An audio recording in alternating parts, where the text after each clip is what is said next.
So, as most of you guys probably know by now, I got a chance to go to CES 2017 just last weekend, and it was amazing. We had so much fun, I saw so many cool things, it was just amazing. And here's a general overview of what we did. And by we, I mean like me and my team. My team and I, whatever.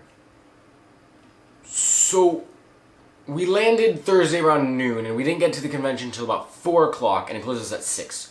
So in that 2-hour span, I think we still did a lot. So we went to the car section, and we checked that out. We made 2 videos there. You can check out both of them here on this channel. The first video was about the general trends we were seeing. Just general explanation. It's automated driving, like driverless cars. That was the trend. And we also interviewed a guy from Hyundai about Hyundai's implementation of, or their version of a driverless car. So then we went over to the Central Hall, so this is all in the main convention center. So we went to the Central Hall, which is where they had all the massive booths with the massive companies. They had like LG, Samsung, Panasonic, those kinds of things. There we got a chance to check out LG Thursday afternoon. We got 2 videos made there. One about their phones and one about their TVs. You can check those out here on this channel. And then that's it for the day. So we went back, edited, uploaded, etc. Friday, we had the whole day to cover the entire convention center, because we had other plans for other day. So the first thing we saw is Panasonic, although we don't really have a dedicated video for that, for technical reasons.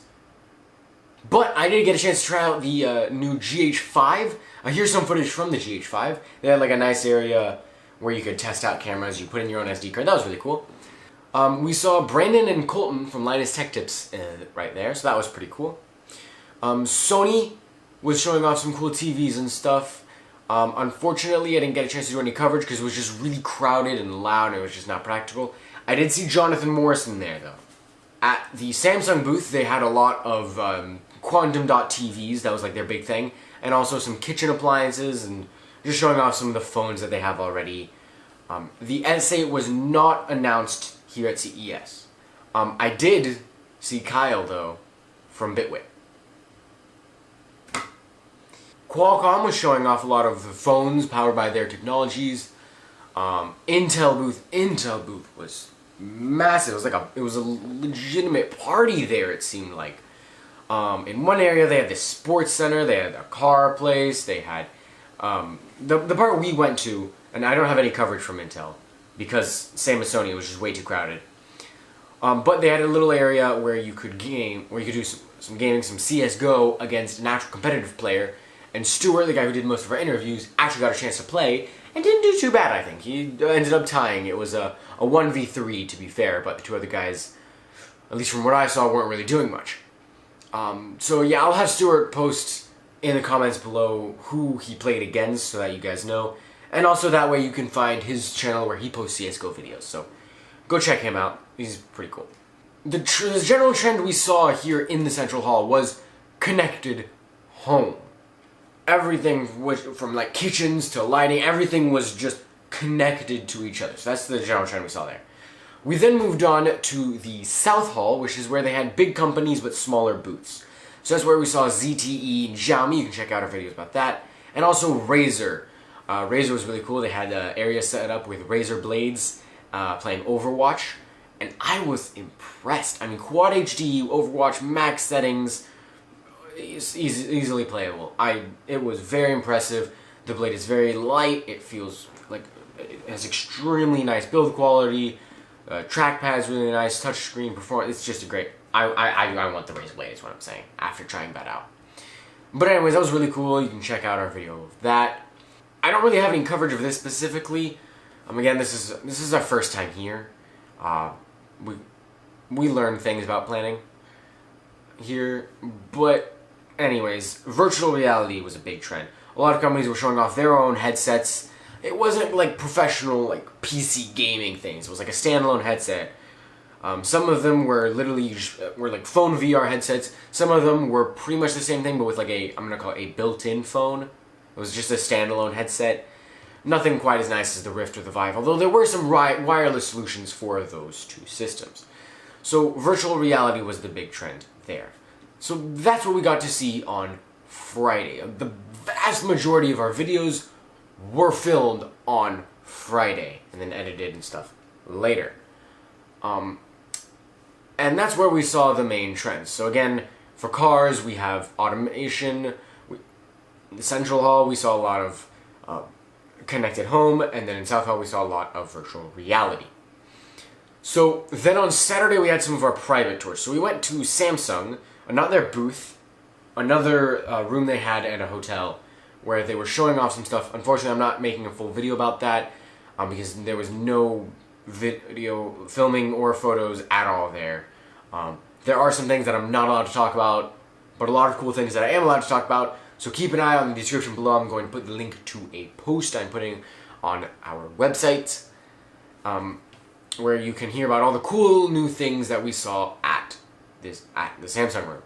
So that was really cool. And then we were an hour late to AMD because we could not find the room.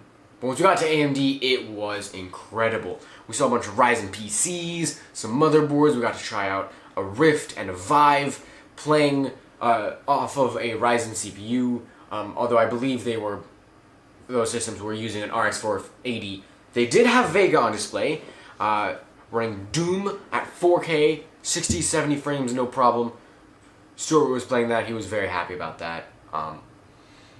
So yeah, all around, I'd say the Samsung private tour, Razer booth, and AMD suite were my favorites out of CES. At the AMD suite, we got to meet Dimitri from Hardware Canucks. He asked me about my camera. He asked if it was the G85 or the older G7. I told him G7, and he was like, "Oh, nice." And then we chatted a little more, so that was nice meeting him. Then we stayed in the west side of CES, Tech West, which is like the Venetian Palazzo area. We got to check out the 3D printing stuff, so you can check out, we have 2 videos on that one, really big 3D printer, and then Lulzbot, which I personally have owned in the past. That was really cool. And then, but most of that was a lot of smaller Chinese companies. So we got to check around. Some of them have some genuinely cool technology. Some of them was just boring trinkets. But yeah, and then we went back over to the convention center to do our interview with Guillaume Pinto from Parrot. So you guys can, again, go check that out on this channel. Sunday, that was our last day. We slept in a little, we came later. And then we had an interview, 2 interviews actually, with NVIDIA. One about cards, one about gaming. You can check out those 2 videos on this channel. Then we just went over to the Razer booth and played Overwatch until it was time to leave. So general impressions from CES, it's really crowded. Really, really good. There were a lot of people going on. And not that many people like doing coverage or for YouTube or news or whatever. It was a lot less of that than I expected. I did, however, get to meet some YouTubers again. Brandon and Colton from Linus Tech Tips, Jonathan Morrison, Dimitri from Hardware Canucks, and Kyle from Bitwit. I got to see those guys. That was really cool. I am taller than some of them.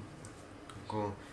But it was all around a really fun experience, getting to try out some of the new technology and some older technology that I personally have not had the chance to try out. The one thing I'm a little bummed about is we didn't get to see Corsair or Asus, Gigabyte, EVGA, those guys. The only, like, I'm going to call them hardware manufacturer that we got to see was MSI. This is excluding Intel, Nvidia, AMD. They're a little bit bigger. But, like, I didn't get to see the new Acer 21X laptop. I didn't get to see any of the new Asus motherboards other than the Ryzen one that they had at the AMD booth. But I think those are private suites that you need to be invited to. I'm not sure, but in any case, we didn't get to see them, so that was a little disappointing. But what we did get to see was incredible, and if I get the chance to go there again, I definitely will. And speaking of getting a chance to go there, I would like to thank our sponsors, Ethertronics, GSA, the Global Semiconductor Alliance, and the Shelton Group for getting us into CES. Thank you guys so much. It was really fun to go.